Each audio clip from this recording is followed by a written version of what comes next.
وہ اعمال یا وہ کام جن کے کرنے سے نیکیاں برباد ہو جاتی ہیں، یا نیکیوں کو برباد کر دینے والے اعمال۔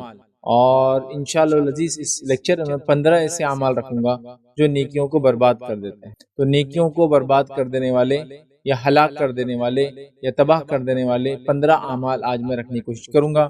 نیکیوں کو برباد کر دینے والے یوں تو کئی اعمال ہیں جو احادیث میں بتائے گئے کہ یہ عمل کرنے سے نیکیاں برباد ہو جاتی ہیں، قرآن نے کئی عمل بتائے کہ یہ عمل کرنے سے نیکیاں برباد ہو جاتی ہیں، لیکن ان تمام میں سے میں نے 15 ایسی یا ایسے اعمال چنے، 15 یا 15 ایسے عمل چنے جن عمل کے کرنے سے یا اعمال کے کرنے سے اللہ رب العزت یا تو کچھ حصہ نیکیوں کا یا مکمل نیکیاں مٹا دیتا ہے، لیکن اکثر پوائنٹ مکمل نیکی مٹا دینے والے ہیں۔ جیسا کہ اس سے پہلے کچھ لیکچرز میں نے آپ کے سامنے وہ اعمال رکھے جو گناہوں کو مٹا دیتے ہیں، اور بالخصوص ہم نے 10 ایسے اعمال دیکھے تھے جو گناہوں کو مٹا دیتے ہیں، لیکن آج 15 ایسے اعمال رکھنے کی کوشش کروں گا جو نیکیوں کو، گڈ ڈیڈز کو، اچھے کاموں کو، حسنات کو جو انسان اپنے زندگی میں کرتا ہے، اور زندگی کا جو اصل سرمایہ ہے، یہی وہ پونجی ہے جو انسان لے کر جائیں گا تو آخرت میں کام آنے والی ہے۔ باقی مال، دولت اور زمین، جائیداد، اولاد وہ سب یہاں چھوڑ کر جاتا ہے، لیکن یہ وہ پونجی اعمال جو نیکیاں ہوتی ہیں، جو حسنات ہوتی ہیں۔ تو آج میں آپ کے سامنے 15 ایسے گناہ رکھوں گا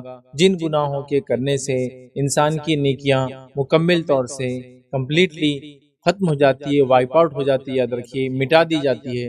اور ظاہر سی بات ہے ایک مومن کی جمع پونجی یہ نیکیاں ہی ہوتی ہے۔ اگر یہ نیکیاں اس سے چھین لی جائے یا نیکیاں چلی جائے یا انسان عمل اپنی زندگی میں کرتا رہے لیکن اس کو یہ نہ پتا ہو کہ کون سے عمل کرنے سے نیکیاں برباد ہو جاتی ہے، اور وہ پھر جو ہے جب اللہ رب العزت کے پاس پہنچے اور اس کے نام اعمال میں نیکیاں تو ہو لیکن وہ ختم کر دی جائے اس لیے کہ اس نے ایسے گناہ کر کے آیا تھا جو گناہوں نے اس کی نیکیوں کو مٹا ڈالا، یا ایسے اعمال کر کے آیا تھا جن اعمال نے اس کے نیکیوں کو ختم کر ڈالا، مٹا ڈالا، یاد رکھیے۔ تو لہٰذا ایک انسان کے لیے بڑا ہی خسارے والا وہ دن ہوگا۔ تو آئیے میں آپ کے سامنے 15 ایسے گناہ رکھتا ہوں یا 15 ایسے اعمال رکھتا ہوں جن اعمال کے کرنے سے نیکیاں مکمل طور سے یا بہت حد تک برباد ہو جاتی ہے، ختم ہو جاتی ہے، مٹا دی جاتی ہے، اور انسان خسارہ اٹھانے والوں میں سے، جہنم رسید ہونے والوں میں سے ہو جاتا ہے۔ تو آئیے وہ کیا گناہ ہیں یا وہ کیا اعمال ہیں جن کے کرنے سے نیکیاں ختم کر دی جاتی ہے، یاد رکھیے وہ باتیں میں آپ کے سامنے رکھنے کی کوشش کروں گا۔ سب سے پہلی چیز یاد رکھیے، سب سے پہلا عمل جس کے کرنے سے انسان کی تمام نیکیاں مٹا دی جاتی ہے وہ عمل ہے، یاد رکھیے، اللہ تعالیٰ کی آیت یا قیامت کے دن کا انکار کرنا۔ اللہ تعالیٰ کی آیت مطلب اللہ رب العزت جو اپنے انبیاء کے ذریعے کتاب بھیجتا ہے، جو وحی بھیجتا ہے، اس کا انکار کرنا، یا پھر قیامت کے دن کا، آخرت کے دن کا، روز جزا کا انکار کرنا، یہ سب سے پہلا گناہ ہے جس کے کرنے سے نیکیاں مٹا دی جاتی ہے، نیکیاں ختم کر دی جاتی ہے۔ آئیے اللہ رب العزت کیا فرماتا ہے سورۃ الکہف سورہ نمبر 18 آیت نمبر 103 سے 105 میں اللہ فرماتا ہے اور کہتا ہے کہ آپ کہہ دیجئے کہ کیا ہم تمہیں ایسے لوگوں کے بارے میں خبر نہ دے دیں جو اعمال کے لحاظ سے سب سے زیادہ نقصان اٹھانے والے ہیں۔ اللہ فرما رہا ہے کیا ہم ان لوگوں کی خبر تمہیں نہ دے دیں جو لوگ آخرت میں سب سے زیادہ خسارہ، نقصان، گھاٹا اٹھانے والے ہیں۔ اور اللہ فرماتا ہے اور کہتا ہے یہ وہ لوگ ہیں کہ جن کی دنیاوی زندگی کی تمام کوششیں بیکار ہو گئی۔ یہ وہ لوگ ہیں جن کی دنیا کی تمام کوششیں زندگی میں کی وہ بیکار ہو گئی، ٹھیک ہے، اور وہ اسی گمان میں رہے کہ وہ بہت اچھے کام کر رہے تھے، اور ان کو یہ ظن ہوا، یہ فیلنگز آئی کہ انہوں نے اچھا کام کیا، جبکہ اللہ نے ان کی تمام دنیا کی کوشش بیکار کر دی۔ یہی لوگ ہیں جنہوں نے اپنے رب کی آیتوں کو اور اس کی ملاقات سے انکار کیا۔ یہی لوگ ہیں جنہوں نے رب کی آیتوں کو جھٹلایا اور آخرت کے دن کو، رب سے ملاقات کے دن کو انکار کیا، اس لیے ان کے اعمال غارت کر دیے گئے۔ چنانچہ قیامت کے دن ہم ان کا کوئی وزن قائم نہیں کریں گے۔ تو گویا وہ لوگ جو اللہ کی آیتوں کا انکار کرتے ہیں اور روز جزا کا، بدلے کے دن کا، آخرت کے دن کا، اللہ سے ملاقات کے دن کا انکار کرتے ہیں، اللہ رب العزت ایسے لوگوں کے اعمال کو برباد کر دیتا ہے، یاد رکھیے۔ اور یہ بہت ساری لوگوں کا یہی حال ہے، دنیا میں اکثریت کا یہی حال ہے کہ وہ لوگ دنیا کی کوششیں جو بھی کر رہے ان کو ایسا لگتا ہے کہ کوششیں آخرت میں ان کے مرنے کے بعد کی زندگی میں کام آئیں گی، لیکن جب تک صحیح طریقہ اختیار کر کے انسان کوشش نہ کرے ان کی کوئی کوشش کام نہ آئیں گی۔ مشرکین مکہ، یہود، نصارہ، نبی اکرم صلی اللہ علیہ وسلم کے دور میں مجوس، یہ تمام لوگ اللہ کو راضی کرنے کے لیے دنیا میں کچھ نہ کچھ کر رہے تھے۔ اللہ نے اعلان کر دیا کہ ان میں سے کسی کے بھی کوئی اعمال قبول نہیں کیے جائیں گے، چونکہ کوششیں غلط ڈائریکشن میں تھی۔ دنیا کا جو کچھ کر کے آئے وہ سب بیکار ہو جائیں گے، یاد رکھیے، اور وہ گمان میں ہوں گے کہ وہ بہت اچھا کچھ کر کے آئے، لیکن انہوں نے جو حرکت کی ہوں گی، جس حرکت کی وجہ سے ان کے اعمال برباد ہو جائیں گے، وہ پہلا یہ تھا کہ انبیاء جو نشانیاں لے کر آتے انہوں نے جھٹلایا، دوسرا رب سے ملنے کا انہوں نے انکار کیا۔ مشرکین مکہ تو کیا کہتے تھے کہ ہم تو مر جائیں گے تو ہڈیاں بن جائیں گے، پھر کیا ہوں گے، مٹی بن جائیں گے، جہنم میں جائیں گے بھی اگر گناہوں کے بدلے تو ہم جہنم کے فرشتوں کو دھکا دے کر باہر نکل جائیں گے، ان کا یہ الزام تھا۔ نصارہ نے یہ دعویٰ کر دیا کہ چونکہ عیسیٰ علیہ السلام اللہ کے بیٹے، تو انہوں نے چونکہ قربانی دے دی، نتیجتاً ہم سب بخشے بخشائے ہو گئے، چاہے آپ کتنے ہی گناہ کریں، عیسیٰ پر ایمان لا لو تو ہماری نجات ہو جائیں گی۔ تو اللہ رب العزت نے یہ سب کے اس عقیدے کے تعلق سے رد کیا اور کہا کہ دنیا میں جو کچھ کر کے آئے تھے یہ سوچ کر کہ بہت اچھا کر رہے، آخرت میں کچھ بھی کامیاب نہیں ہونے والے، اس لیے کہ سب سے پہلا کام جو غلط کیا، اللہ کی آیتوں کو جھٹلایا، اور دوسری سب سے بڑی غلطی کی کہ اللہ سے ملنے کا انکار کیا، ملنے کا مطلب روز جزا کا انکار کیا، تو اللہ رب العزت جو ان کے اعمال کو آکارت اور برباد کر دیں گا۔ آئیے وہ دوسرا گناہ کیا ہے جس کے کرنے سے تمام اعمال، تمام نیکیاں برباد ہو جاتی ہے اور انسان جہنم رسید ہو جاتا ہے، وہ دوسرا گناہ یاد رکھیے، دین اسلام سے ارتداد، مرتد ہو جانا، حق کو چھوڑ دینا، اسلام کو چھوڑ دینا، ٹھیک ہے، یہ ارتداد یاد رکھیے انسان کی تمام نیکیوں کو برباد کر دیتا ہے۔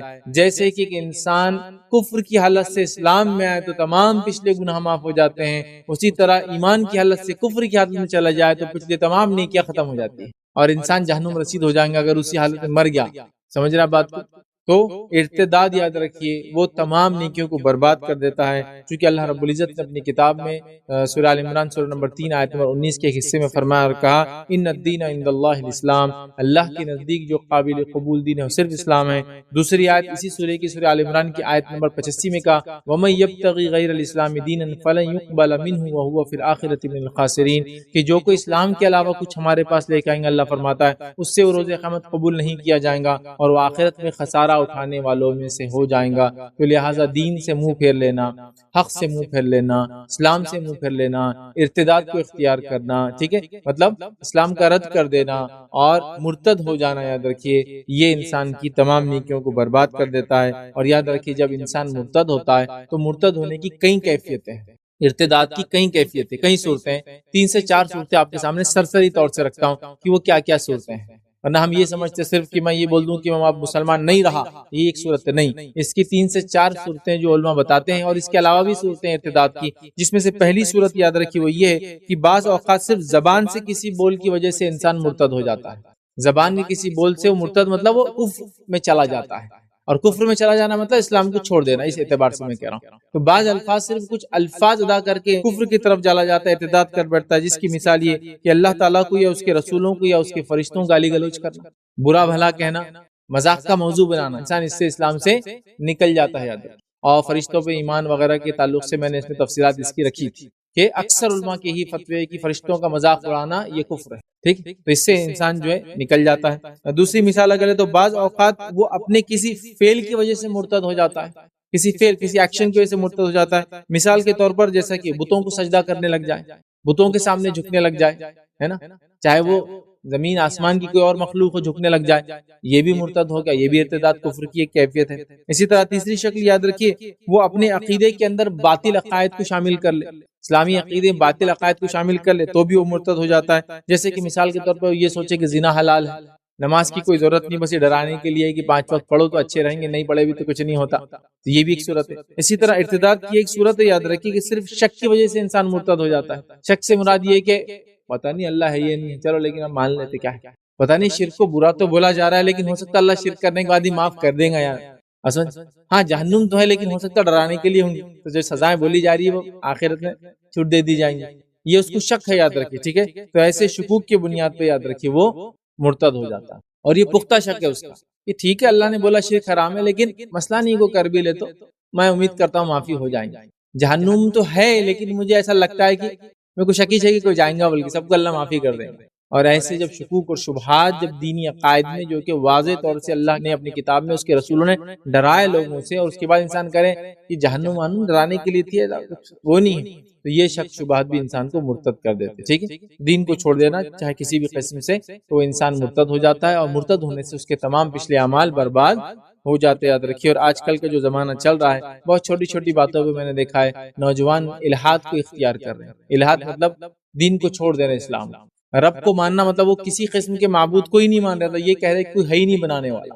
یا پھر دوسرا یہ کہ وہ ارتداد، کچھ دنیا کی پسند کی وجہ سے مرتد ہو جا رہے ہیں، کچھ دنیا کی چاہت کی وجہ سے مرتد ہو جا رہے ہیں، کوئی دنیا کے منصب پوزیشنز کی وجہ سے مرتد ہو جا رہے ہیں، کوئی دنیا کی چاہت کی وجہ سے، کوئی عورت کی وجہ سے لوگ مرتد ہو جا رہے ہیں. یہ بہت بڑا خسارہ. یاد رکھیے. آئیے اللہ رب العزت نے مرتد کے اعتبار سے، ارتداد کے اعتبار سے کیا فرمایا. اللہ فرماتا ہے اور کہتا ہے وَمَن يَرْتَدِدْ مِنْكُمْ عَنْ دِينِهِ فَيَمُتْ وَهُوَ كَافِرٌ فَأُولَٰئِكَ حَبِطَتْ أَعْمَالُهُمْ فِي الدُّنْيَا وَالْآخِرَةِ وَأُولَٰئِكَ أَصْحَابُ النَّارِ هُمْ فِيهَا خَالِدُونَ. اللہ فرماتا ہے اور کہتا ہے کہ اور تم میں سے جو لوگ دین سے پلٹ جائیں اور کفر کی حالت میں مر جائیں تو ان کے اعمال دنیا میں بھی غارت ہوں گے اور آخرت میں بھی، اور یہی لوگ جہنمی ہوں گے اور جو اس میں ہمیشہ ہمیشہ رہیں گے. تو مرتد کی سزا ہمیشہ کی جہنم میں. یاد رکھیے. اور اس کے پچھلے اعمال اللہ نے فرمایا برباد ہو جاتے ہیں. تو لہٰذا ایمان بڑی اہم چیز ہے، انسان اس کو غنیمت جانے اور ہمیشہ اس ایمان کی دولت کو، اس سرمایہ کو سنبھال کے اٹھا کے رکھنے کی ضرورت ہے. دنیا کی چند لالچیں، چند فوائد کبھی بھی انسان کو حق سے دور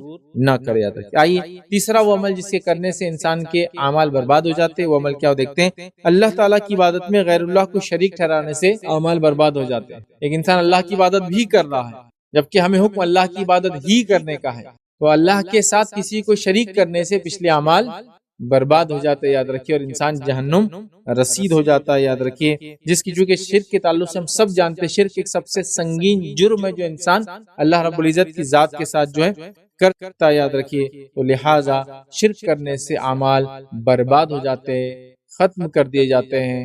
لیکن ایک بات میری یاد رکھیے، میں جتنے گناہوں کے تعلق سے بات کر رہا ہوں، ان میں سے اکثر گناہ ایسے جن گناہوں کی اگر معافی مانگ لی جائے زندگی کے اندر نزع کی حالت سے پہلے توبہ کر لی جائے تو یہ تمام کی تمام معاف ہو سکتی ہے.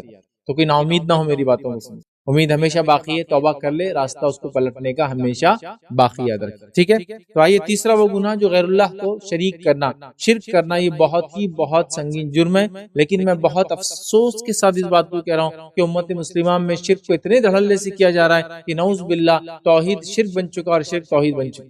نعوذ باللہ. اللہ ہم کو معاف کرے. مطلب حالت یہ ہے کہ ایک اللہ کو ماننے کو لوگ شرک سمجھ رہے ہیں. یہ کیا صرف ایک اللہ کو مانگ رہے ہیں، اور شرک کو توحید سمجھ رہے ہیں. ہاں یہ طریقہ ہے اللہ سے مانگنے. آپ سمجھ، اتنا شرک کامن ہو چکا ہے درکی ہمارے سماج میں. لہٰذا ایسے سماج میں ہمارے لیے بہت ضروری ہے اپنے عقیدے کو انٹیکٹ رکھے، اس کا علم حاصل کرے، اس کو مضبوط بنائے. یاد رکھیے. اور چھوٹے موٹے آندھی طوفان یا بڑے بڑے آندھی طوفان جو عقیدے کے معاملے میں آئے، وہ بھی ہم کو اپنے عقیدے سے، اپنے بلیف سے، اپنے ایمانیت سے ہلا نہ سکے. یاد رکھیے. تو آئیے شرک جو ہے یہ بڑا خطرناک جرم ہے. اور اللہ رب العزت نے سورہ انعام سورہ نمبر 6 اور آیت نمبر 88 میں ایک ایسی بات کہی. یاد رکھیے. جس کے لیے آیت نمبر 86 سے یہ مسئلہ شروع ہوتا ہے. 86 87 اور 88 پہ یہ بات آ رہی ہے. تو 86 اور 87 میں اللہ رب العزت نے کم و بیش ایک لمبا واقعہ ہے، اس سے پہلے کی بھی کچھ آیتیں، پوری آیتوں کو اگر ملا لے تو کم و بیش 18 انبیاءوں کا تذکرہ اس آیت نمبر 88 سے پہلے. کتنے انبیاءوں کا تذکرہ ہے؟ 18 انبیاءوں کا سیدھا اللہ نے نام لیا، سیدھا نام لیا کہ یہ اور یہ اور یہ اور یہ اور یہ 18 انبیاءوں کا نام لینے کے بعد اللہ رب العزت کیا فرماتا ہے اس کے کنکلوژن، اس کے آخر میں جو کہ آیت نمبر 88 ہے، اس میں فرماتا ہے اللہ وَلَوْ أَشْرَكُوا لَحَبِطَ عَنْهُمْ مَا كَانُوا يَعْمَلُونَ. اگر یہ لوگ بھی اے نبی صلی اللہ علیہ وسلم شرک کرتے، یہ انبیاء جن کے ہم نے نام تم ابھی لیے ہیں، اگر یہ انبیاء بھی شرک کرتے تو اللہ فرما رہا ہے ہم ان کے بھی اعمال کو برباد کر دیتے. کیا فرمایا؟ اور اگر یہ حضرات بھی شرک کرتے، جو کچھ ہی اعمال کرتے تو سب اکارت ہو جاتے. تو اگر انبیاء بھی اگر شرک کرتے تو اللہ فرما رہا ہم ان کے اعمال بھی برباد کر دیتے. تو شرک کیا کرتا ہے؟ اعمال کو، نیکیوں کو کھا جاتا ہے، برباد کر دیتا ہے. یاد رکھیے. آئیے آگے اللہ رب العزت نے صرف ان انبیاءوں کو نہیں، سورہ زمر سورہ نمبر 39 39 اور آیت نمبر جو 65 میں 65 میں اللہ فرماتا ہے اور کہتا ہے وَلَقَدْ أُوحِيَ إِلَيْكَ وَإِلَى الَّذِينَ مِن قَبْلِكَ لَئِنْ أَشْرَكْتَ. اللہ فرماتا فرماتا ہے اے نبی صلی اللہ علیہ وسلم ہم تم سے وَلَقَدْ أُوحِيَ إِلَيْكَ ہم آپ کی طرف بھی اس چیز کی وحی کر رہے ہیں اور آپ سے پہلے بھی انبیاء کو ہم نے یہی وحی کی تھی۔ اللہ فرماتا ہے إِلَيْكَ وَإِلَى الَّذِينَ مِن قَبْلِكَ اور آپ سے پہلے بھی ہم نے یہی وحی کی تھی لَئِنْ أَشْرَكْتَ کہ نبی اگر آپ نے بھی شرک کیا ہم آپ کے بھی اعمال کو برباد کر دیں گے وَلَتَكُونَنَّ مِنَ الْخَاسِرِينَ اور آپ بھی خسارہ اٹھانے والوں میں سے ہو جائیں گے۔ اے نبی اگر آپ نے بھی شرک کیا تو آپ کے اعمال بھی برباد ہو جائیں گے۔ پچھلی آیت میں 18 انبیاءوں کے نام لینے کے بعد کہا کہ اگر انہوں نے بھی شرک کیا ہوتا تو ان کے اعمال بھی برباد ہو جاتے۔ تو انبیاء جیسی ذات بھی اگر شرک کر لے چونکہ وہ شرک کرتے نہیں، یہ صرف وضاحت تھی قوموں کو اور آنے والے لوگوں کو کہ یہ اتنے نزدیک میرے ہونے کے باوجود بھی میں ان سے شرک برداشت نہیں کروں گا تو باقی لوگوں کا کیا ہے؟ ہوتا ہے نا کچھ لوگوں کا معاملہ یہی ہوتا ہے، ٹھیک؟ تو اللہ کہہ رہا ہے نہیں تم اتنے قریب ہو میرے، لیکن اگر تم بھی شرک کرو تو اعمال برباد ہو جائیں گے۔ یقیناً آپ کی طرف بھی اور آپ سے پہلے بھی تمام انبیاءوں کی طرف وحی کی گئی ہے کہ اگر آپ نے بھی شرک کیا تو بلا شبہ آپ کا عمل بھی ضائع ہو جائیں گا اور یقیناً آپ خسارہ اٹھانے والے لوگوں میں ہو جائیں گے۔ جو انبیاء جو کبھی شرک کر ہی نہیں سکتے ہیں، اللہ ان کو وارننگ دے رہا ہے۔ در حقیقت یہ قوموں کو ایک وضاحت ہے، قوموں کو ایک وارننگ ہے کہ اگر تم بھی یہ غلطی کرو تو تمہارے ساتھ بھی وہی سلوک اور عمل کیا جائے گا کہ تمہارے اعمال کو برباد کر دیا جائے گا جو ایک عام آدمی کے ساتھ کیا جائے گا۔ تو لہٰذا شرک جو ہے عمل کو برباد کر دیتا ہے۔ تو ہم اپنے آپ کو، اپنی نفسوں کو، اپنی اولاد کو شرک سے محفوظ رکھنے کی پوری کوشش کریں۔ آئیے آگے بڑھتے ہیں۔ چوتھا وہ کام، وہ عمل جس کے کرنے سے عمل برباد ہو جاتے، وہ یہ اللہ تعالیٰ سے کفر کرنا۔ اللہ تعالیٰ سے کفر کرنے سے کیا ہوتا ہے؟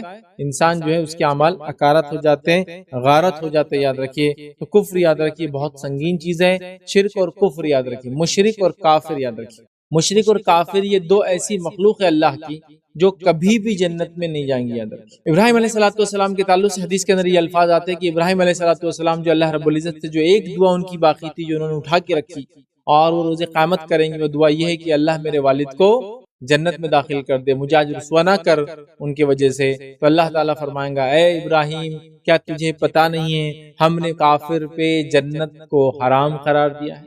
تو شرک اور کفر یاد رکھیے بہت سنگین جرم ہے، یاد رکھیے اس حدیث سے پتہ چلتا ہے۔ تو کفر کرنے والا یاد رکھیے، شرک کرنے والے کی بات چلی گئی، اب کفر کرنے والے کی بات آ رہی۔ کفر کرنے والا یاد رکھیے یہ جنت میں نہیں جائیں گا اور اس کے اعمال اکارت اور برباد کر دیے جائیں گے، یاد رکھیے۔ آئیے اللہ رب العزت کیا فرماتا ہے قرآن کے اندر، ان لوگوں کی مثال جنہوں نے اپنے رب سے کفر کیا، ان کے اعمال اس راکھ کی مثال ہے جس پر تیز ہوا آندھی والے دن چلی، جو بھی انہوں نے کیا اس میں سے کسی چیز پہ قادر نہ ہوں گے، یہی دور کی گمراہی۔ یہاں اللہ رب العزت نے وضاحت کر دی کہ جو لوگ بھی کفر کریں گے ان کی مثال ایسی ہے جیسے کہ راکھ ہو، اور راکھ ایک ایسی جگہ رکھی ہو جہاں آندھی چلتی ہو، تو آندھی چلنے کے بعد راکھ کا کیا حال ہوگا؟ آپ دیکھتے وہ یوں اڑ جاتی ہے، بالکل ادھر سے ادھر چلے جاتی ہے۔ تو بس ان کے اعمال ایسے چلے جائیں گے اور ان کو کوئی فائدہ نہیں ہوگا، اور اللہ فرما رہا ہے یہی حقیقی گمراہی ہے۔ تو لہٰذا کفر یاد رکھیے انسان کے اعمال کو برباد کر دیتا ہے۔ کفر کیا ہے؟ کفر کی حقیقت کیا ہے؟ کون کون سی چیز کرنے سے انسان کافر ہو جاتا ہے؟ ان چیزوں کو پڑھنے کی ہمیں سخت ضرورت ہے تاکہ اس سنگین جرم سے ایک انسان جو ہے بچ سکے۔ آئیے آگے بڑھتے ہیں۔ پانچواں ایسا عمل جس کے کرنے سے انسان کے اعمال اکارت ہو جائیں گے، برباد ہو جائیں گے، بیکار ہو جائیں گی اس کی نیکیاں خاص طور سے، وہ کون سا ہے؟ وہ یہ قرآن مجید کے کسی حکم کو ناپسند کرنا۔ قرآن کی کسی حکم کو، کیونکہ وہ اللہ کی طرف سے، تو اللہ کے کسی حکم کو یا قرآن کے کسی حکم کو ناپسند کرنا، ناپسند کرنا۔ اور یہ مسئلہ تو ایسا ہے، اب میں اس معاملے میں کیا بتاؤں آپ، اتنے سارے قرآن کے احکامات ہیں چونکہ ہم کو نہیں سمجھتے، ہمارے پلے نہیں پڑ رہے، سمجھ رہے، یا میں اس کی خلاف ورزی کر رہا ہوں تو میں یہ سوچنے لگ جاتا ہوں یار ایسا کیوں ہے، خامخواہ ایسا نہیں ہونا تھا یار، یہ ایک عام بات ہوگی۔ جیسا مثال کے طور پہ قرآن نے کہہ دیا زانی کو سزا دی جائے، اگر غیر شادی شدہ ہو تو 100 کوڑے لگائے جائے، شادی شدہ ہو تو سنسار کر دیا جائے، چور اگر چوری کرے تو ہاتھ کاٹ دیا جائے، کوئی انسان خون کرے تو خون کا قصاص کا بدلہ خون سے لیا جائے۔ جب یہ باتیں آتی ہے تو کچھ لوگ بولتے رہے یار یہ عجیب ہی حکم ہے، نہیں ہونا تھا، بہت ہی سخت دکھ رہا۔ تو یہ اللہ کے حکم کو آپ کیا کریں معلوم، اس کے انکار کرنے والے آپ ناپسند کر رہے ہیں۔ یا عورتوں کی اگر مثال لے لے تو یہ پردہ وردہ کہہ کے لیے چپ خامخواہ دے دیے اللہ تعالیٰ نے، یا پھر سستی، کاہلی اور دنیا پرستی کے نتیجے میں آج ہمارے حال یہ نماز 5 وقت نہیں ہونا تھا، کاش، اور ناپسند کرنے لگتے ہیں۔ پہلے تو یہ ایسی ہوتا ہے کیوں ہوا، پھر ناپسندیدگی کی طرف جاتا ہے، اور کبھی کبھار انسان اپنی عام زندگی میں اس کو بول بھی بیٹھتا ہے یار کیا یہ 5 وقت کی نماز، یہ کیا پردہ وردے کا یہ حکام لگا نعوذ باللہ، یہ کیا سزائے موت کا ہے، اب چلتا غلطی ہو جاتی ہے بچوں سے، کیا چلتا ابھی۔ تو یہ ایک اللہ کے حکم کو ناپسند کرنے میں یاد رکھیے. تو اللہ کے حکم کو یا قرآن کی کسی حکم کو ناپسند کرنے سے آدمی کافر ہو جاتا ہے یاد رکھیے، اور اس کے تمام اعمال برباد بھی ہو جاتے ہیں. تو یہ پانچواں وہ ہے یاد رکھیے عمل جس سے کرنے سے عمل برباد ہو جاتے ہیں، وہ یہ ہے کہ قرآن کی کسی حکم کو ناپسند کرنا. اور اللہ رب العزت نے اس بات کو قرآن میں یوں فرمایا، اور کچھ لوگوں کی صفت بتاتے ہوئے فرمایا جن کو سزا ملیں گی. اللہ فرماتا ہے، کہتا ہے یہ اس لیے کہ جو کچھ اللہ نے نازل کیا تھا اسے انہوں نے ناگوار سمجھا، چنانچہ اللہ نے ان کے اعمال کو ضائع کر دیا. یہ ان کے ساتھ اس لیے ہوا کہ انہوں نے اللہ کی اتاری ہوئی آیت کو ناپسند کیا، اللہ کی بتائی باتوں کو ناپسند کیا، اس کی وجہ سے ان کے اعمال غارت کر دیے گئے. تو لہٰذا اللہ کی کسی بات کو ناپسند کرنا، قرآن کے کسی احکام کو ناپسند کرنے سے اعمال برباد ہو جاتے ہیں. لہٰذا ہم بہت احتیاط کریں کہ ہم کس چیز کو پسند کرتے ہیں، کس چیز کو ناپسند کرتے ہیں. کبھی ہوتا ہے قرآنی کچھ باتیں ہم کو سمجھ نہیں آتی ہے، جب کوئی چیز سمجھ نہ آئے تو اللہ رب العزت سے دعا کریں، اے اللہ مجھے اس چیز کی سمجھ دے، اس حکم کی حکمتیں سمجھا، میرے دل میں ان کے تعلق سے محبت پیدا کر. لیکن کبھی بھی اس کے اپوزٹ جانے کی کوشش نہیں کرنا. اس لیے کہ میں اپنے تقریر میں بار بار کہتا ہوں، شریعت یاد رکھیے ایک سیسا پلائی ہوئی دیوار ہے. اگر اس پہ آپ نہ سر مارو گے تو سر پھوڑ لو گے، ہاتھ مارو گے تو ہاتھ توڑ لو گے، اس کو کوئی فرق پڑنے والا ہے ہی نہیں. تو اپنے آپ کو کیوں برباد کریں؟ ٹھیک ہے، صرف اس لیے کہ مجھے سمجھ میں نہیں آ رہی کوئی چیز تو وہ چیز ایسی کیوں ہے. تو ہم پسند کریں شریعت کے حکم کو، چاہے سمجھ میں آئے چاہے سمجھ میں نہ آئے. بعد میں اللہ سے دعا کرے، اس کی حکمتیں تلاش کرے، علماء سے رجوع کرے، اس کو جاننے کی کوشش کرے، انشاءاللہ جس بات سمجھ میں آ جائیں گے. لیکن ناپسند کرنا یاد رکھیے اعمال کو برباد کر دیتا ہے. آئیے چھٹا وہ کام جس سے کرنے سے ہمارے کیے گئے نیکیاں برباد ہو جاتی ہے، اچھے نیک عمل برباد ہو جاتی ہے، وہ یہ اللہ کو ناراض کرنے والی باتوں کے پیچھے لگنا اور اس کی رضا کو ناپسند کرنا. اللہ جو چیز سے ناراض ہوتا ہے وہ کام کو کرنا، اور جس چیز کو پسند کرنا اس کو ہم ناپسند کرنا. یہ چیز سے انسان کے تمام پچھلے اعمال یا تمام اعمال برباد ہو جاتے ہیں. آئیے اس تعلق سے اللہ رب العزت قرآن میں کیا فرماتا ہے، اور کچھ لوگوں کی صفت بتاتے ہوئے فرماتا ہے کہ ان کے ساتھ ایسا کیوں ہوا. اللہ فرماتا ہے اور کہتا ہے آیت کے اندر، دیکھیے یہ سورہ محمد کی آیت نمبر 28 ہے، 47 نمبر کا سورہ، 28 نمبر کی آیت. اللہ فرماتا ہے یہ اس لیے ان کے ساتھ ہوا کہ ایسی بات کے پیچھے لگے تھے جس سے اللہ ناراض ہوتا تھا. کیا فرمایا اللہ نے؟ یہ اس لیے کہ وہ ایسی بات کے پیچھے لگ گئے جس نے اللہ کو ناراض کر دیا، اور انہوں نے اس کی رضا کو ناپسند کیا تو اللہ تعالیٰ نے ان کے اعمال کو برباد کر دیا. مطلب ایسے کام کرنا جن سے اللہ ناراض ہوتا ہے، اور ایسے کاموں کو ناپسند کرنا جس کو اللہ پسند کرتا ہے، تو یہ اعمال کرنے سے انسان کے پچھلے اعمال برباد ہو جاتے ہیں. لیکن جیسا میں نے شروع میں کہا، توبہ کے دروازے موت سے پہلے تک کھلے ہیں. لہٰذا اپنے رب سے ہم خوب توبہ کرے. اگر ایسا کچھ ہے تو کوئی پسند اللہ کی ہو، ہم اس کو ٹھیک ہے، اللہ کی کو پسندیدہ چیزیں ہم کر نہیں پا رہے، ایک الگ بات ہے، لیکن ہم نے اس کو ناپسند کرنا، اور اللہ جس کو پسند کرتا ہے اس کو ہم ناپسند کریں، جس کو ناپسند کرتا ہے ہم پسند کریں، یہ بہت بڑا مسئلہ ہے. ایک چیز ہو سکتی ہے کہ اللہ کسی چیز کو ناپسند کرتا ہے لیکن پھر بھی مجھ سے وہ ہو رہی ہے، میں توبہ کر سکتا ہوں. لیکن اللہ ناپسند کرتا ہے، میں کروں اور یہ کہوں مجھے یہ پسند ہے، یہ پرابلم ہے. اور اللہ جو ہے جس چیز کو پسند کرتا ہے اس کو میں نہیں کر پا رہا ہوں کسی وجہ سے، ٹھیک ہے، لیکن میں اس کو ناپسند کروں کہ اللہ کیوں پسند کرتا ہے اس چیز کو، یاد رکھیے اعمال کو برباد کر دیتا ہے. اور مشرکین نے یہی کیا، اللہ کو جو پسند تھا ان کو ناپسند تھا، اور اللہ کو جو ناپسند تھا اس کو وہ پسند کرتے تھے. یاد رکھیے، ٹھیک ہے. تو یہ چھٹا تھا. آئیے ساتواں وہ گناہ جس کے کرنے سے عمل نیکیاں برباد ہو جاتی، وہ عمل ہے اعتقادی نفاق، عقیدے کا نفاق. ویسے نفاق کی کئی علامتیں ہیں، احادیث کو اگر جمع کرے تو میں نے تقریباً 99 تک صفتیں، 99 صفتیں منافقین کی جو مختلف علماء نے جو کتابوں میں وغیرہ، قرآن میں جو آتی ہے، احادیث میں جو آتی ہے، ٹھیک ہے، اس کو جمع کرنے کی کوشش کی تو 99 کے قریب صفتیں ہوتی ہیں. لیکن کچھ صفتیں منافقین کی بڑی علامت ہے، بڑی واضح ہے، اور حدیث کے اندر آتا ہے جھوٹ بولنا. یہ منافق کی علامت، جب بات کرے جھوٹ بولے، ہے نا، جب بھی اعتماد کیا جائے وہ اعتماد کو توڑ دیں گا، جب بھی وعدہ کریں گا وعدہ خلافی کریں گا. تو یہ نشانیاں ہیں، تو یہ علامتیں ہیں. اگر یہ علامتیں ہوں تو انسان توبہ کر لے.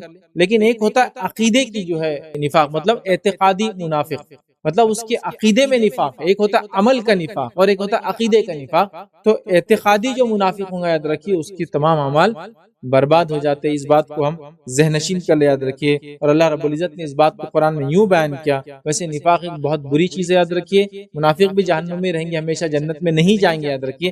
لیکن یاد رکھیے نفاق بھی کفر کی ایک قسم ہے.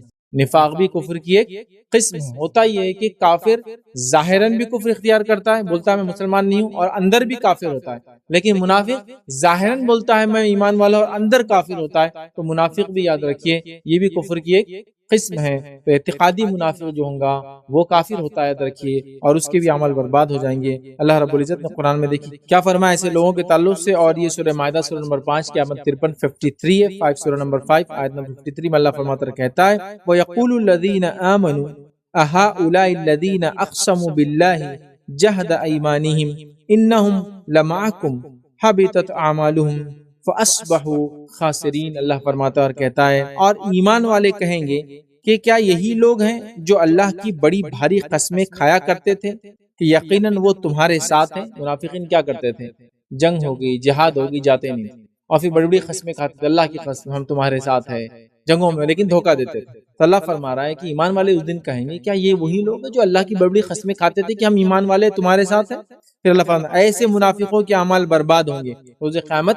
مومن تو سمجھیں گے مسلمان ہی تھے، تو وہ کہیں گے کیا یہ وہی لوگ ہیں جو بڑی بڑی قسمیں کھاتے تھے، لیکن ان کی حالت کیا ہے آج؟ اللہ فرماتا ہے کہ ان کے اعمال برباد ہوں گے اور انہوں نے بالآخر نقصان ہی اٹھایا ہوں۔ تو منافق چونکہ دنیا میں تو پتہ نہیں چلتا، صفتیں تو پتہ چلتی ہے لیکن ہم کسی کو انڈیکیٹیولی تو نہیں کہہ سکتے، لیکن چونکہ منافق ہمارے ساتھ تھے، وہ اللہ کی قسمیں کھاتے تھے، اپنے آپ کو ایمان والا بتاتے تھے، تو مومن کہیں گے کیا وہی لوگ ہیں جو اللہ کی قسمیں دنیا میں کھایا کرتے تھے، اور آج تو ان کے اعمال اللہ نے برباد کر دی ان کے نفاق کی وجہ سے۔ یاد رکھیے تو نفاق یاد رکھیے ایک ایسی برائی ہے جس سے اعمال برباد ہو جاتے ہیں۔ آئیے وہ 8واں گناہ جس کے کرنے سے عمل برباد ہو جاتے ہیں وہ کیا ہم دیکھتے ہیں۔ ہدایت کے واضح ہونے کے بعد رسول اللہ صلی اللہ علیہ وسلم کی مخالفت کرنے سے اعمال برباد ہو جاتے ہیں۔ ہدایت کے گائیڈنس کے کلیئر ہو جانے کے بعد نبی اکرم صلی اللہ علیہ وسلم مخالفت کرنے سے انسان کے عمل برباد ہو جاتے ہیں۔ یہ الگ بات ہے کہ انسان سے کوئی غلطی ہو جائے، چوک ہو جائے، تو اس سے انشاءاللہ کسی مسئلہ نہیں ہوگا، لیکن جان بوجھ کر کبھی ہوتا ہے ہم کو علم نہیں ہے جس کی وجہ سے ہم نے کوئی عمل کر لیا، لیکن ہماری نیت یہ نہیں تھی کہ ہم کو پتہ ہے یہ سنت ہے، پھر سنت کو جان کے ہم نے کہا اب اس کے خلاف ورزی میں ہم کام کریں گے،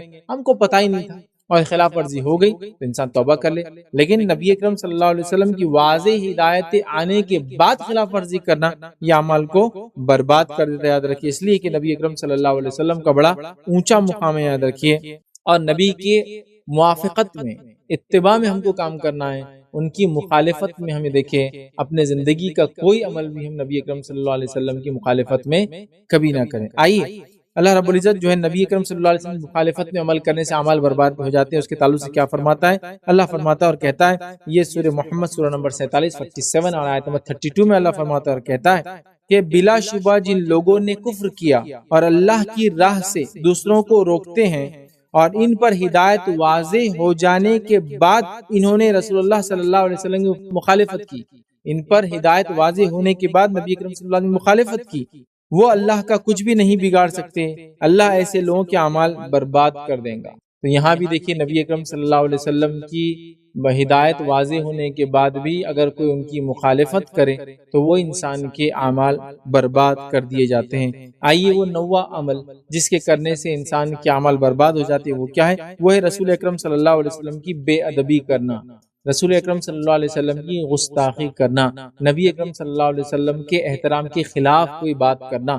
یاد رکھیے لیکن یہ کتاب اور سنت تھے جس چیز کو گستاخی اور احترام کے خلاف کہا ہے یہ اس معنی میں، ورنہ ہم لوگوں نے بہت ساری چیزوں کو اپنی طرف سے گستاخی بنا دی، جس کے نتیجے میں ہم ہر ارے غیرے کو گستاخی رسول بول کر ہر وہ انسان جو میرے خلاف ہے، مجھے پسند نہیں ہے، میں اس کو اچھا نہیں سمجھتا ہوں، اس کو گستاخی رسول کا ٹائٹل دے دیا جاتا ہے۔ یہ وہ معنی میں نہیں ہے، قرآن و سنت کہ واضح دلائل کے بعد کوئی گستاخی کرے، نبی اکرم صلی اللہ علیہ وسلم کی بے ادبی کرے، ٹھیک ہے، شان میں گستاخی کرے، تو ایسے انسان کے بھی اعمال برباد ہو جاتے ہیں۔ اور آئیے اس تعلق سے چونکہ نبی اکرم صلی اللہ علیہ وسلم کا احترام یہ ایمان کا تقاضا، یاد رکھیے ہمارے، ٹھیک ہے، تو اعمال برباد ہو جاتے ہیں اگر اللہ کے رسول صلی اللہ علیہ وسلم کا احترام کو انسان نہ کرے، جس کے تعلق سے جو ہے اللہ رب العزت سورہ نور سورہ نمبر 24 اور آیت نمبر اس کے 63 کے اندر یاد رکھیے بات بیان کرتا فرماتا ہے لا تجعلوا دعاء الرسول بینکم کدعاء، اللہ رب العزت قرآن فرماتا ہے کہ نبی اکرم صلی اللہ علیہ وسلم کو تم ویسے آپس میں نہ پکارا کرو جیسے ایک دوسرے کو آپس میں پکارتے ہیں۔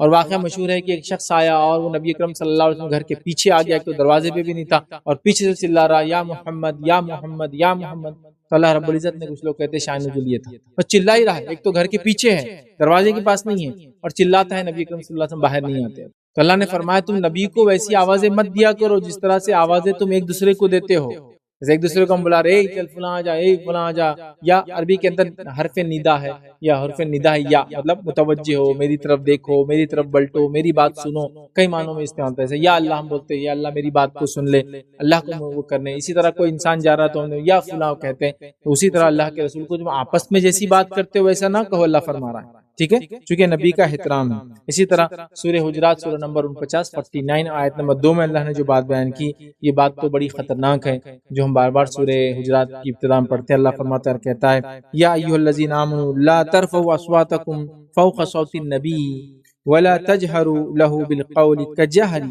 بعضکم لبعض۔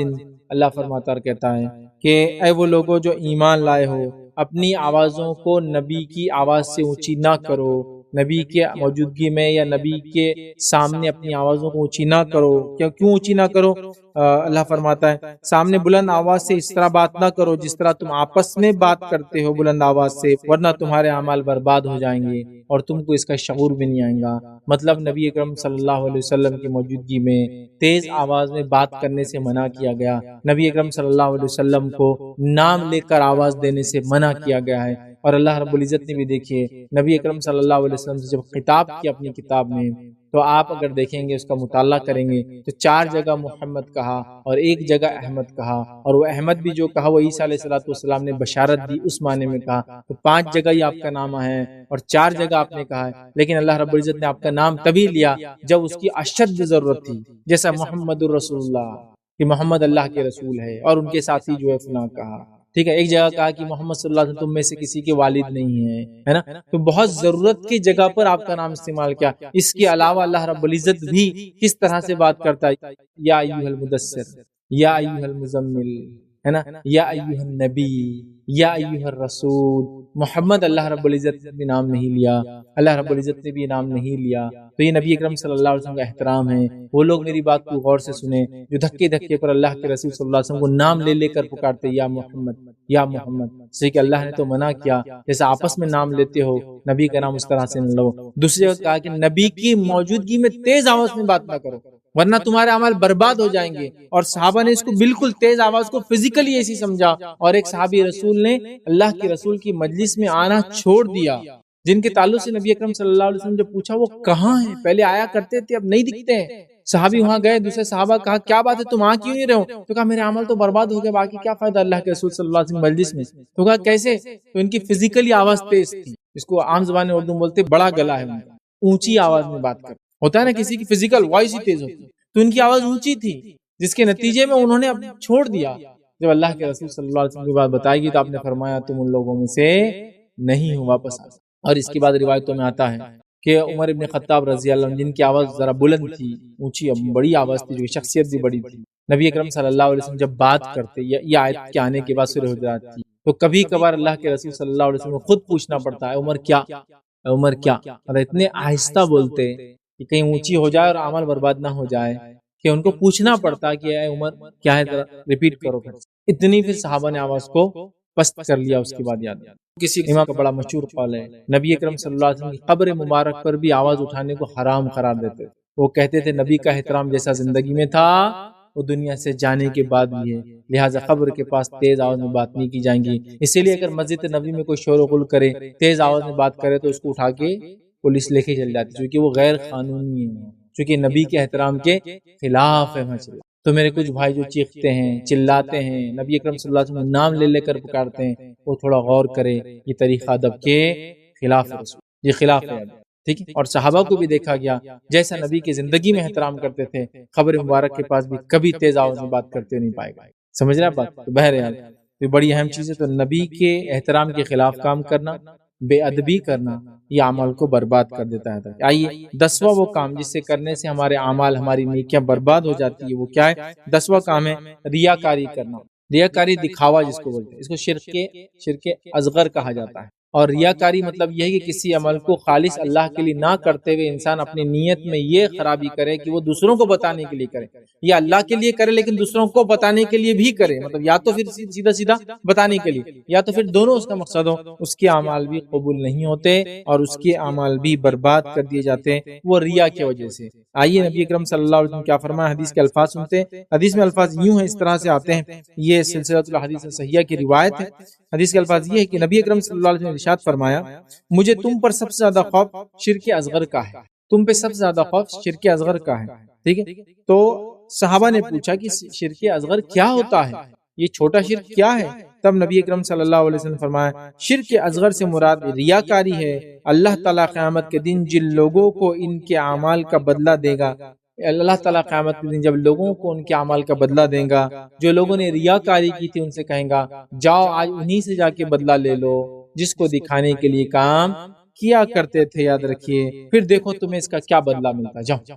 تو ریاکاری کرنے والے کی بھی اعمال برباد ہو جاتے ہیں، ختم کر دیے جاتے ہیں۔ تو لہٰذا ہم اس بات کا خاص خیال رکھیں، کبھی بھی اپنی نیتوں میں ہم فطور گڑبڑ نہ ہونے دے، ہمیشہ کسی بھی عمل کو خالص اللہ کے لیے کرے۔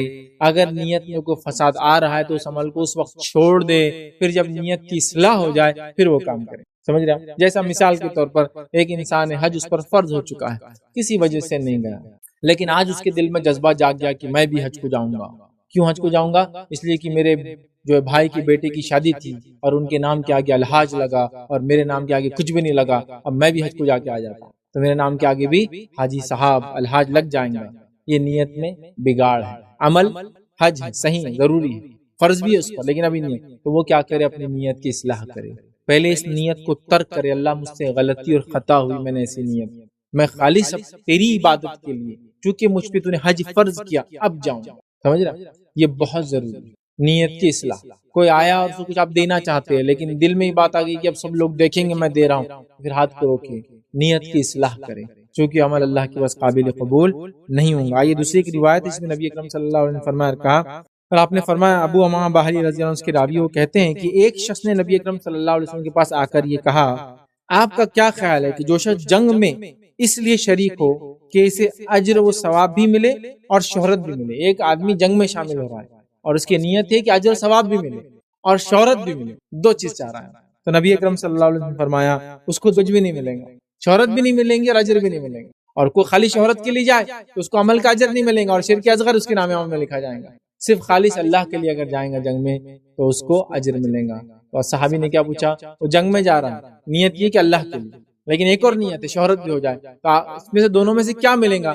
نبی اکرم صلی اللہ علیہ وسلم فرمایا، دونوں بھی نہیں ملیں گے، ایسا نہیں کہ چلو اس کی شہرت میں کچھ بھی نہیں ملے گا اس کو، ٹھیک ہے؟ تو لہٰذا ریاکاری بہت ہی خطرناک چیز ہے، یاد رکھیے۔ آئیے اسی طرح ایک اور روایت ہے، سنن نسائی کی روایت ہے، اس کے الفاظ دیکھیے کیا ہے، بے شک اللہ تعالیٰ کوئی عمل قبول نہیں کرتا سوائے اس کے جو خالص ہو اور اس کے ساتھ اللہ کی رضا طلب کی گئی ہو۔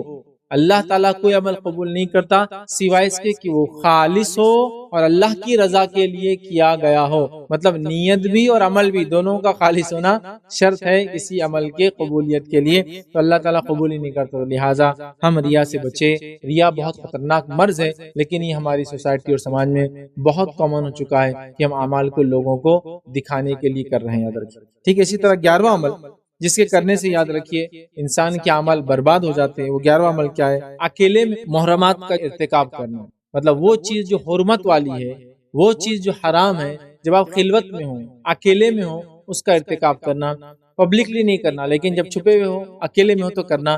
ایسا کرنے سے بھی انسان کے اعمال برباد ہو جاتے ہیں۔ اور اس تعلق سے یاد رکھیے، ثوبان رضی اللہ عنہ اس کے راوی فرماتے اور کہتے ہیں، رسول اللہ صلی اللہ علیہ وسلم نے ارشاد فرمایا، میں یقیناً اپنی امت کے لیے ایسے لوگوں کو جانتا ہوں جو قیامت کے روز ایسی نیکیاں لے کر آئیں گے جو تہامہ پہاڑ کے برابر یا تہامہ پہاڑوں کے مانند روشن ہوں گی، لیکن اللہ تعالیٰ ان کی نیکیوں کو ہوا میں اڑا دیں گا اور چھوٹے چھوٹے ذرات بنا دیں گا۔ نیکیاں پہاڑ کی جیسی، اور تہامہ پہاڑ چمکتا تھا، چمکدار بہترین نیکیاں لائیں گے، لیکن اللہ ذرات بنا کے ان کو اڑا دیں گا، یاد رکھیے۔ صوبان رضی اللہ نے فرمایا، اے اللہ کے رسول صلی اللہ علیہ وسلم، یہ کون لوگ ہیں بتا دیجئے تاکہ ان لوگوں سے ہم احتیاط کریں اپنی زندگی میں۔ تو آپ نے فرمایا آپ ان لوگوں کے بارے میں ہمیں وضاحت کر دیجئے تاکہ ان کے بارے میں ہم کو کھل کر بیان کر دیجئے، تاکہ ہم کو ہمارے علم میں آ جائے اور ہم ان لوگوں کے ساتھ شامل نہ ہوں۔ تو آپ نے فرمایا یہ وہ لوگ ہیں، خبردار وہ تمہارے بھائی ہوں گے، مطلب مسلمان ہوں گے، ٹھیک ہے، تمہاری قوم سے ہوں گے، مطلب تمہی میں سے ہوں گے، اور وہ رات کو اسی طرح قیام کریں گے جیسا تم قیام کرتے ہو، تہجد کا بھی اہتمام کرنے والے ہوں گے جیسا کہ تم کرتے ہو، لیکن وہ ایسے لوگ ہوں گے کہ جب خلوت میں ہوں گے، اکیلے میں ہوں گے، پردے میں ہوں گے، لوگوں کی نظروں سے دور ہوں گے، خلوت میں ہوں گے، تو انہیں اللہ تعالیٰ کی حرام کردہ چیزیں ملیں گی تو وہ ان سے اپنا دامن نہیں بچائیں گے۔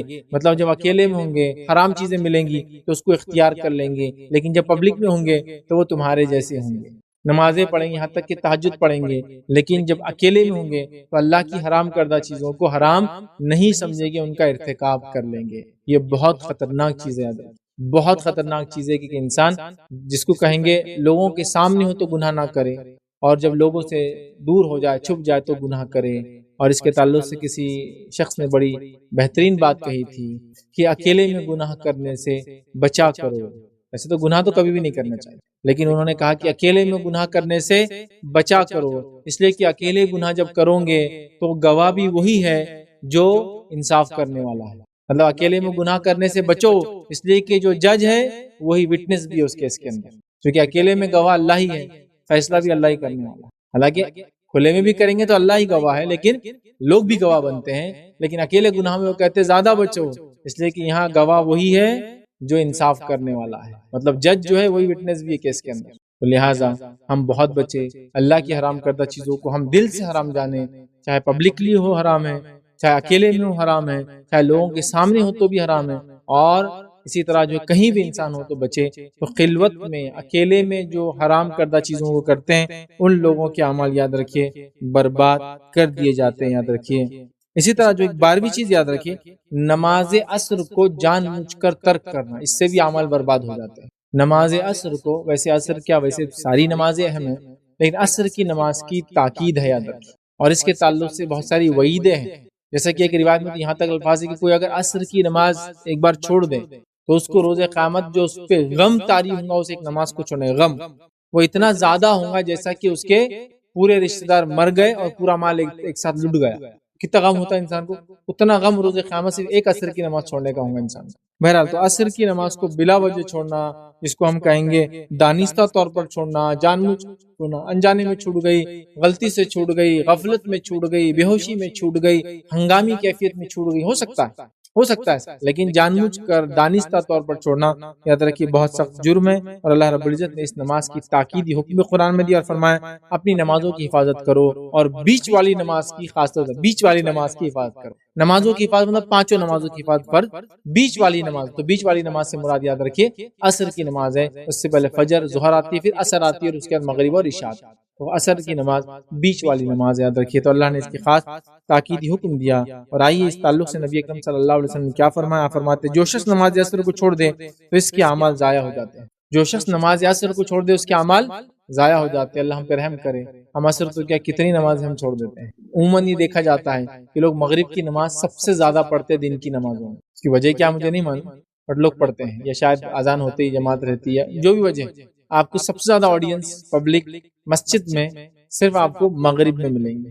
اس کے بعد دیگر نمازوں کا حال کیا ہے آپ بہرحال سمجھ سکتے ہیں۔ مغرب میں آپ کو تھوڑی سی آڈینس زیادہ ملتی ہے، سب سے کم فجر میں ملیں گی اور سب سے زیادہ مغرب ملیں گی۔ یہ ہوا روز کی نمازوں میں۔ ہفتے والی نمازوں کے اندر جمعہ میں آپ کو ملیں گے، ویکلی اگر کوئی نماز میں زیادہ لوگ ہوتے ہیں، اور ایئرلی دیکھیں تو پھر عیدین میں آپ کو ملیں گے، اور عیدین میں بھی عید الفطر پہ زیادہ ملیں گے عید الاضحیٰ کے مقابلے میں، ٹھیک۔ تو یہ نماز ہے، اور اس کے علاوہ کبھی کبھار اوکیجنلی جو نمازوں میں رش بڑھ جاتا ہے، وہ آندھی آ گئی، طوفان آ گئی، زلزلہ آ گیا تو مسجدیں بھر جاتی۔ مجھے اچھے سے یاد ہے جب میں چھوٹا تھا اور لاتور کا زلزلہ آیا تھا، چھوٹے ہی تھے ایک طرح سے، تو نیند سے تو نہیں جاگے، زلزلہ آیا تب تو نہیں جاگے، لیکن زلزلہ آنے کے بعد گھر والوں نے جگایا، گھر سے باہر نکلے اور باہر جا کے کھڑے ہو کے وہ ساری چیزیں یاد ہے.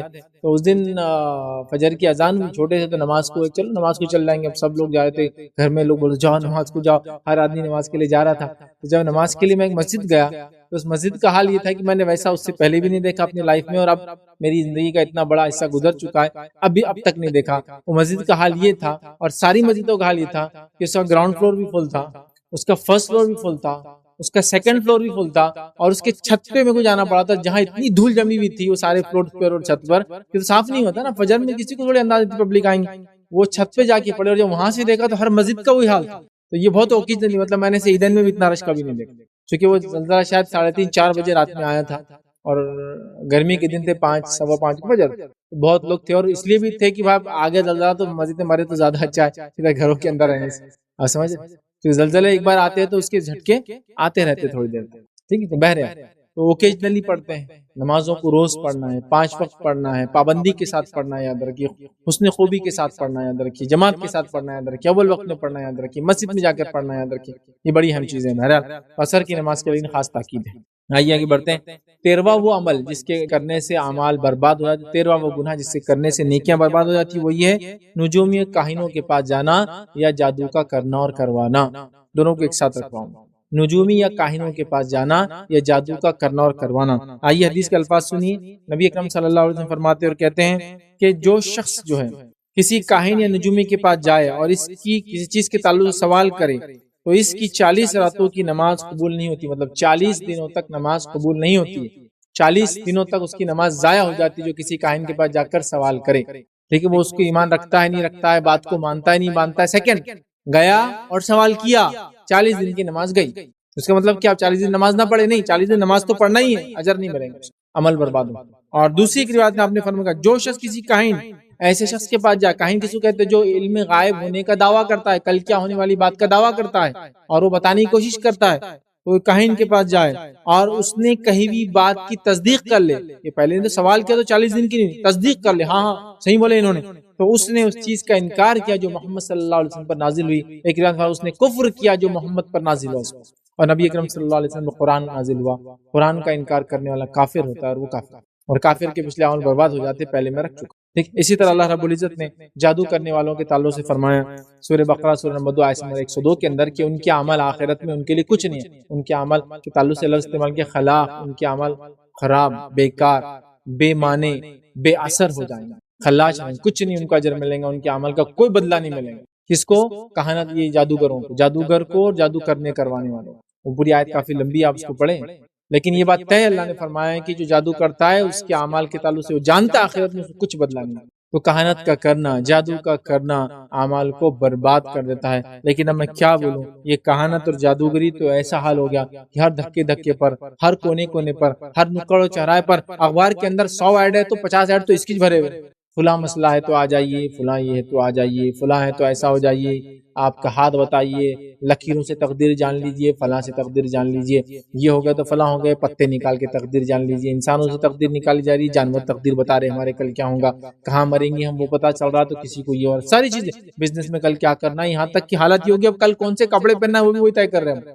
کل کالا پہنو بہت اچھا ہے، کل سفید مت پہنو اس سے نقصان ہوگا، کل پنک نوٹیں استعمال مت کرو، گرین نوٹوں پہ کام چلا لو، مطلب سب وہ طے کر لے رہے اب کل کیا ہوگا، اور اسی میں پوری زندگی غرق ہو رہی ہے. ایسا آدمی جو کاہنوں کے پاس جاتا ہے، سوال کرتا ہے تو 40 دن کی نماز آیا، سوال کر کے مان لیتا ہے تو شریعت کا منکر اور کافر ہو جاتا ہے. اور جادو کرنے کرانے والے جادوگر اور جادو کرنے کرانے والوں کے اعمال برباد ہو جاتے ہیں، بے معنی ہو جاتے ہیں، بے اثر ہو جائیں گے روز قیامت. یاد رکھیں، تو لہٰذا ان عمل سے بچیں. 14واں 14 وہ کام جس کے کرنے سے عمل ضائع ہو جاتے ہیں وہ یہ ہے اللہ تعالیٰ کی قسم کھا کر یہ کہنا کہ فلاں آدمی کو اللہ معاف نہیں کریں گے. وہ کہنے سے اس کے عمل برباد ہو جاتے جو ایسا کہہ رہا ہے. کیا کہہ رہا ہے کہ وہ آدمی، اللہ کی قسم وہ آدمی کبھی جنت میں نہیں جائیں گے. حالانکہ اللہ کی معافی عام ہے، سب کے لیے ہے، اور انسان کی موت تک ہے. لیکن ایک آدمی کیا بول رہا، نہیں اللہ اس کو کبھی معاف نہیں کریں گے، جنت میں نہیں ڈالیں گے. یہ دعویٰ کرنے والا خود اپنے عمل برباد کرتا ہے. آئیے حدیث کے الفاظ سنیے. جندب رضی اللہ عنہ فرماتے اور کہتے ہیں نبی اکرم صلی اللہ علیہ وسلم نے ارشاد فرمایا ایک آدمی نے کہا اللہ کی قسم فلاں آدمی کو اللہ معاف نہیں کرے گا، وہ آدمی کو اللہ معاف نہیں کرے گا. ٹھیک، تو اللہ تعالیٰ نے کہا وہ کون ہوتا ہے جو یہ قسم کھا کر کہے کہ میں فلاں آدمی کو معاف نہیں کروں گا. اللہ فرما رہا ہے کہ وہ کون ہوتا ہے یہ بولنے والا کہ میں کسی کو معاف نہیں کر سکتا ہوں. تب اللہ رب العزت پھر جواب دیتا ہے میں نے اس فلاں کو معاف کر دیا، میں نے اس فلاں کو معاف کر دیا ہے اور تیرے اعمال کو ضائع کر دیا. اس کو معاف اور تجھے ضائع، ہے نا. یہ بہت خطرناک چیز ہے، خاص طور سے دینی طبقوں کے لیے، دینی حلقوں کے لیے، جس میں سے ہر شخص یہ دعویٰ کر رہا ہے کہ صرف میں جنت میں جانے والا ہوں، ان کی تو معافی ہونے والی نہیں ہے، ہم لوگ جنتی اور یہ لوگوں کو تو کبھی معافی نہیں. ہر آدمی دعویٰ کر رہا ہے. اللہ تعالیٰ فرماتا ہے یہ کون ہوتا ہے بولنے والا کہ میں اس کو معاف نہیں کر سکتا ہوں، لے میں نے اس کو بھی معاف کر دیا اور تیرے عمل ضائع کر دیا. اب کیا کرتا؟ گویا آدمی ایسا قول کہہ کر اللہ تعالیٰ کو چیلنج کر رہا ہے کہ اللہ معاف نہیں کرے گا اس کو. اللہ کہہ رہا ہے تو ہوتا کون ہے؟ اللہ کی مغفرت، اس کی معافی سب کے لیے ہے. وہ تو سب سے کٹر قسم کا بھی انسان ہوگا جو اسلام کے سب سے زیادہ خلاف، اسلام کو سب سے زیادہ نقصان بھی پہنچاؤں گا، وہ توبہ کر لیتا اپنے رب، اس کا رب اس کو معاف کر دیتا ہے. تو یہ کون ہوتا بولنے والا کہ اللہ اس کو معاف نہیں کرے گا؟ اللہ کی قسم کھا کر ہوگا. تو اللہ کہتا ہے جا اسے تو میں نے معاف کر دیا اور تیرے عمل برباد کر. تو کوئی شخص کبھی یہ نہ کہے کہ اللہ اسے معاف نہیں کرے، ہے نا. اور ہمارے پاس یہ کامن ہے، ویسے قسم نہیں کھاتے ہم لوگ، لیکن یہ بولنا کامن ہے اللہ تو کبھی معاف نہیں کریں گے. یہ کامن ورڈ ہے جو اللہ اس کو تو کبھی معاف نہیں کرے. ہاں یہ بول سکتی کہ اللہ اس کو کبھی معاف نہ کرے کیونکہ اس نے اتنا بڑا جرم کیا. یہ سوال ہے، اللہ تعالیٰ چاہے تو معاف بھی کر سکتا، نہیں کریں گا. اور اللہ کی طرف سے گواہی دینا اللہ اس کو معاف نہیں کریں گا. آپ کون ہوتے بولنے والے؟ ہو سکتا ہو دنیا میں گناہ کر دکھاؤ لیکن بعد میں مغفرت کا پا گیا. ہو سکتا ہے دنیا میں گناہ کر دکھاؤ، آخر وقت میں ایسے عمل کر کے چلے گا اللہ کو راضی کر کے کہ جو ہم پوری زندگی بھی کر کے راضی نہیں کر پائے. لہٰذا جب تک کسی کی آنکھ بند نہ ہوئی ہو اور رب نے نہ فرمایا ہو، مطلب قرآن میں یہ حدیث میں نہ آیا ہو، ہم کسی کو جنتی اور جہنمی نہ بولے، کسی کے اللہ معاف نہیں کریں گا اور کسی کو معاف کریں گا یہ نہ سمجھیں. یہاں پر بہت ہوتا ہے، بہت کامن ہے. کوئی انسان گناہ کرتا زندگی میں، ارے اس کی تو معافی ہوئی نہیں ہوئی. میں بول سکتا ہوں کیوں؟ ارے شراب پیتے پیتے مرا، ٹھیک ہے شراب پیتے پیتے مرا، نو ڈاؤٹ.